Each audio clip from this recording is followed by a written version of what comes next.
Bienvenidos al informativo económico de Deutsche Welle.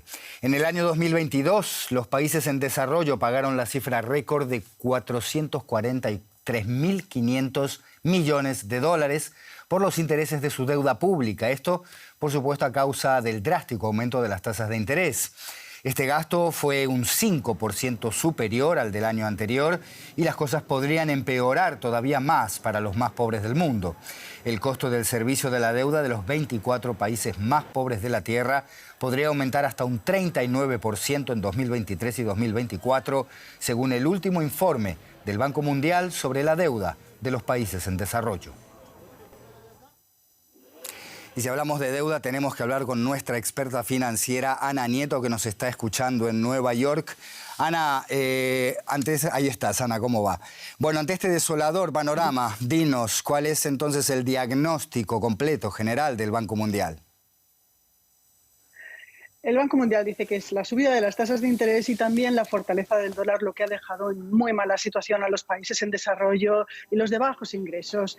Y si los datos del año 2022, que son los que maneja el Banco Mundial, no son buenos, estas dos circunstancias no solamente no han mejorado, sino que han empeorado, por lo cual las perspectivas de 2023 y 2024 son peores. El economista jefe del Banco Mundial, Inder Mitchell, recuerda que cada trimestre en el que las tasas de interés están altas, aumentan los problemas de países que van a tener que decidir si sus presupuestos los dedican a salud, a educación o a infraestructuras o al pago de la deuda. La vulnerabilidad es tan elevada que en solo 3 años ha habido 18 defaults de 10 países, entre ellos Ghana, Líbano, Sri Lanka, Bielorrusia. Son más que en las 2 décadas precedentes. Y las opciones para la nueva financiación se están estrechando. Los compromisos de crédito por países en desarrollo han caído un 23% y los acreedores privados se están alejando. De hecho, están recibiendo más pagos de deuda que desembolsando nuevo. Una potencial explosión, Ana, que puede tener una onda expansiva por todo el mundo. ¿Cuál es la solución que propone el Banco Mundial, si la hay? Pues la verdad es que el remedio es tan difícil como insatisfactorio. De momento, cuando el capital privado no da el paso adelante y no concede créditos, quienes lo tienen que hacer son las instituciones multilaterales, como el Banco Mundial. Por otro, tal y como pide el economista jefe de esta institución, tiene que haber una acción rápida y coordinada por parte de todos los acreedores públicos, privados, instituciones multilaterales, para alcanzar acuerdos de reestructuración de deuda y además llegar a tener herramientas de deuda sostenible. Dado el papel que tiene en el sistema financiero global China, que es el mayor prestamista de Estados Unidos, está pidiendo que se hagan y se agilicen más acuerdos de reestructuración. A principio de año se hizo uno con Zambia por 4.000 millones de dólares, pero no se ha cerrado aún. Sri Lanka también está en conversaciones con China, con India y con Japón. Y desde el Banco Mundial se ha dicho que los préstamos de China suelen ser muy opacos y tener intereses muy elevados. Ana Nieto de Nueva York, gracias por estas informaciones y buen fin de semana. Igualmente. Y aquí en Berlín, el Parlamento alemán aprobó finalmente la suspensión para el año 2023 de la ley que prohíbe un endeudamiento público extraordinario, así como unos presupuestos suplementarios. La coalición gubernamental, que conforman socialdemócratas, verdes y liberales, reaccionó así a una sentencia del Tribunal Constitucional que le impidió reasignar fondos que no utilizó en la lucha contra la pandemia a otro fondo extraordinario para la transformación económica con energías renovables. El presupuesto suplementario va a permitir respetar los préstamos contraídos para financiar las ayudas estatales a los precios de la energía en 2023, que finalizan este mismo año. Tras semanas de disputas sobre los presupuestos para 2024, el gobierno de coalición comenzó por fin a tomar sus primeras medidas para el año próximo. Entre estas se incluyen facilidades para recibir la licencia por maternidad, un aumento del precio de las compensaciones por emisiones de dióxido de carbono y una reducción del precio de la energía para la industria. Alemania sale de la crisis presupuestaria, pero esto tiene efectos secundarios que se van a notar el año que viene. Y de esto vamos a hablar con José David Navarro, que nos escucha en la Bolsa de Frankfurt.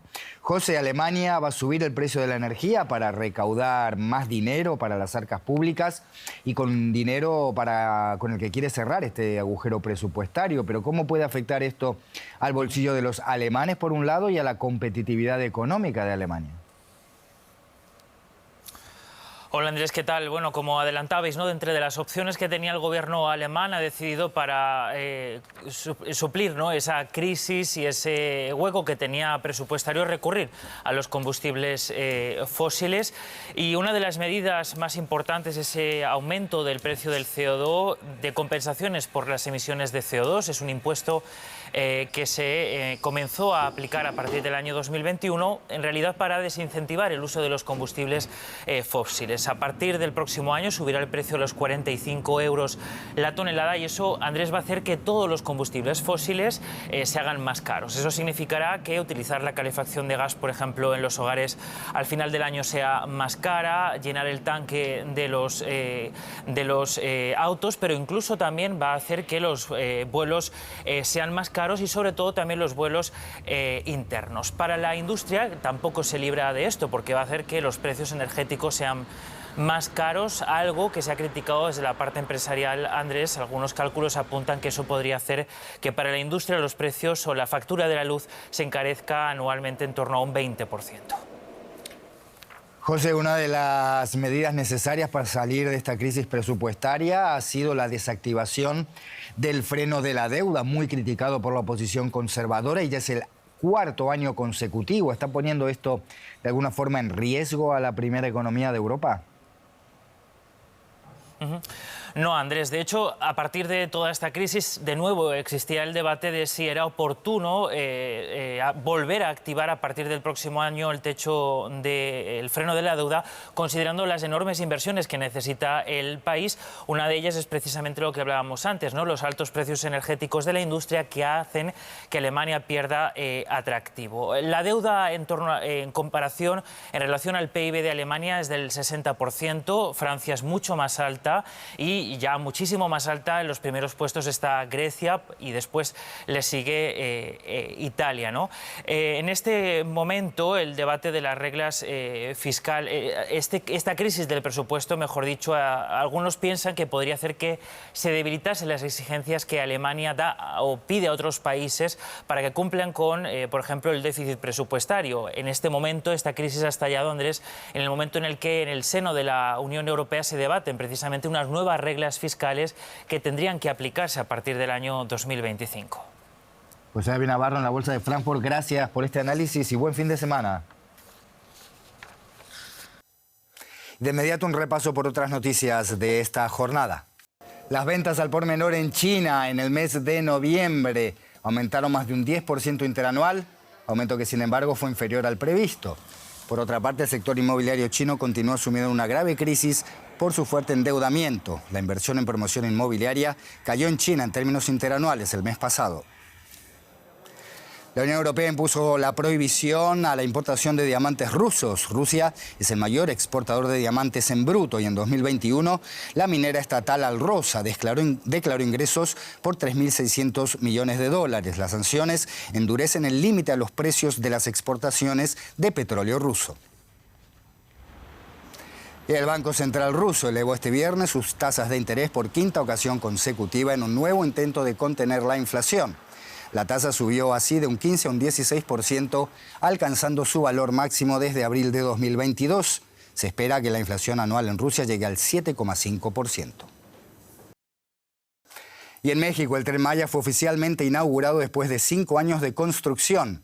Las vías de más de 1.500 kilómetros de largo van a conectar a Cancún, uno de los principales destinos turísticos de México, con los antiguos templos mayas de Palenque y Chichén Itzá. El presidente Andrés Manuel López Obrador asegura que el emblemático proyecto de infraestructura de un costo de 29.000 millones de dólares traerá crecimiento económico a una de las regiones más pobres en el sureste del país. Sin embargo, el proyecto es rechazado por grupos ecologistas que lo consideran un peligro para el delicado ecosistema de esta región. Este viernes, lo veíamos en las imágenes, arrancó el primer tren que cubre el trayecto entre Cancún y Campeche. La construcción del Tren Maya se encuentra en su fase final. El proyecto busca crear más de 1 millón de puestos de trabajo hasta 2030, según la ONU. Su objetivo es llevar a turistas desde Cancún hasta los famosos antiguos templos mayas en Palenque, en el sureste, una de las regiones más pobres del país. En total habrá 20 estaciones y 14 paradas más pequeñas a lo largo del camino. Pues sí va a beneficiar en sí, pues, el transporte va a ser un poquito más rápido a lo mejor, pero pues igual sí trajo consecuencias, ¿no? Porque como dicen que está debajo de los cenotes, que igual y con el tiempo igual pues se cae, todo lo que vino a destruir de fauna y animales, flores silvestres, todo eso, pues sí afectó, pero pues de que va a ayudar, ¿no? Ambientalistas critican el emblemático proyecto de infraestructura del presidente Andrés Manuel López Obrador. Dicen que sus rieles parten la jungla por la mitad. También afirman que el proyecto pone en peligro los cenotes, uno de los ecosistemas de agua dulce más vírgenes de América Latina. Lo que está haciendo el tren es no solo meter todos esos metales en el acuífero, que ya están afectando el agua, sino que también trae consigo millones de personas que van a venir a vivir aquí y con ellos cientos de nuevos desarrollos urbanos. Según las encuestas, más del 80% de la población en la región apoya el proyecto debido a las ventajas económicas. Para el gobierno mexicano, el Tren Maya es parte de una visión más amplia para revivir el servicio ferroviario.